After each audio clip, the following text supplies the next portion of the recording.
திருப்பதி ஏழுமலையான நம்ம தரிசிக்க போகும்போது பக்தர்களை எல்லாம் அங்க உள்ள அதிக கூட்டத்தின் காரணமா அந்த கம்பி அடிக்குள்ள நம்ம அப்படி வரிசையா நடந்து போக வேண்டியது இருக்கும். சில நேரம் கொஞ்சம் காத்திருக்க வேண்டியது இருக்கும். எப்படியும் நினைச்ச உடனே ஏழுமலையான தரிசனம் பண்ண முடியாது, கொஞ்ச நேரம் காத்திருக்க வேண்டியது இருக்கும்.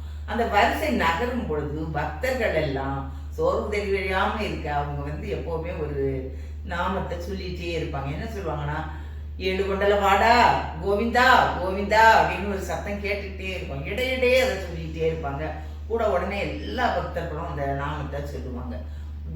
திடீர்னு பார்த்தா வெறும் கோவிந்தாங்கிற சத்தம் கேட்கும். எப்படின்னா கோவிந்தா கோவிந்தா, அதுவும் அந்த அந்த சாமியை நெருங்க நெருங்க இந்த சத்தம் தான் அடிக்கடி கேட்கும். இப்படிதான் சொல்லுவாங்க, கோவிந்தா கோவிந்தா அப்படின்னு சொல்லி நம்மளும் சேர்ந்து சொல்லணும் போலதான் இருக்கும்.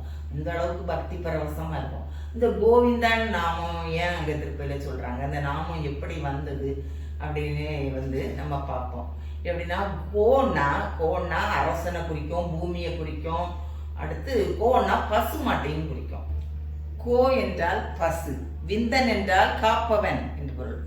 கோவிந்தன் என்றால், கோவிந்தா என்றால் பசுக்களை காப்பவன் என்ற பொருள்.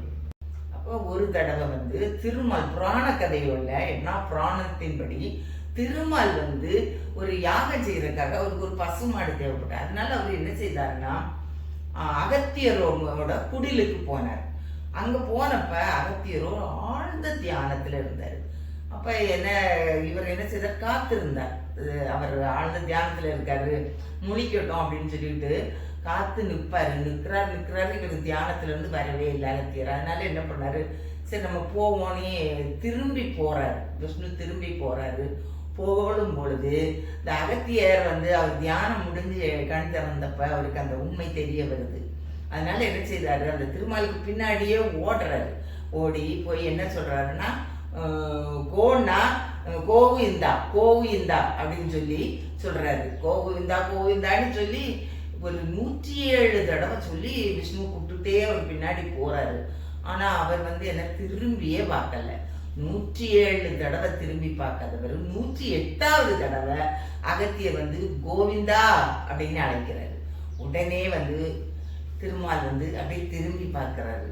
அவர் என்ன சொல்றாருன்னா, நீ இந்த வார்த்தை, இந்த கோவிந்தா என்ற நாமம் உன்னுடைய வாயிலே இருந்து வர வேண்டும் என்பதால் தான் நான் இத்தனை முறை திரும்பி பார்க்கவில்லை, இப்பொழுது பார்த்தேன். இது நான் செய்த லீலையாகும் அப்படின்னு சொல்றாரு. அதனால்தான் திருப்பதியில இன்னைக்கு அந்த கலியுகத்துல அந்த கோவிந்தாங்கிற நாமம் நம்ம திருமால் விஷ்ணு அவங்களோடலாம் தொடர்புடைய ஒரு நாமமாக ஒலித்து கொண்டிருக்கிறது. அந்த விஷ்ணுவோட கோயில்களிலெல்லாம் இதை நாம இப்போ எப்பவும் பரவலா கேட்கலாம்.